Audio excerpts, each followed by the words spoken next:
News of the people, by the people, for the people. सर्वोच्च न्यायालयाला मिळाला नवा ध्वज आणि चिन्ह, राष्ट्रपतींच्या हस्ते झाले अनावरण। जाणून घ्या खास गोष्टी। सर्वोच्च न्यायालयाला आज नवीन ध्वज आणि चिन्ह मिळालंय। सर्वोच्च न्यायालयाच्या 75व्या वर्धापन दिनानिमित्त राष्ट्रपती द्रौपदी मुर्मू यांनी रविवारी सर्वोच्च न्यायालयाच्या नवीन ध्वज आणि चिन्हाचं अनावरण केले। नवी दिल्ली येथील national institute of fashion technology यांनी न्याय आणि लोकशाहीचं प्रतीक असलेला हा नवा ध्वज आणि चिन्हाची कल्पना सादर केली आहे। या नवीन ध्वजात अशोक चक्र, सर्वोच्च न्यायालयाची इमारत आणि संविधानाचं पुस्तक दाखवण्यात आलंय। गेल्या 2 दिवसांपासून दिल्लीत जिल्हा न्यायपालिकेची राष्ट्रीय परिषद सुरू होती।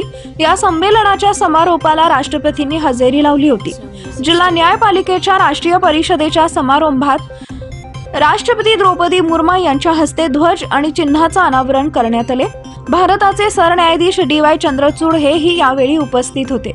सर्वोच्च न्यायालयाच्या या नव्या ध्वजाचा व्हिडिओ समोर आला असून ज्यामध्ये हा ध्वज आणि चिन्हाबद्दल माहिती देण्यात आली आहे। सर्वोच्च न्यायालयाच्या या नवीन ध्वजावर संस्कृत श्लोक यथा धर्मस्ततो जय असं लिहिण्यात आलंय, ज्याचा अर्थ जिथं धर्म असेल तिथं विजय होईल असा होतो।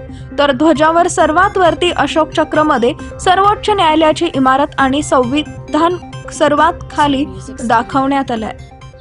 पीपल न्यूज पाहण्यासाठी चॅनलला सबस्क्राईब करा व बेल आयकॉनला प्रेस करा।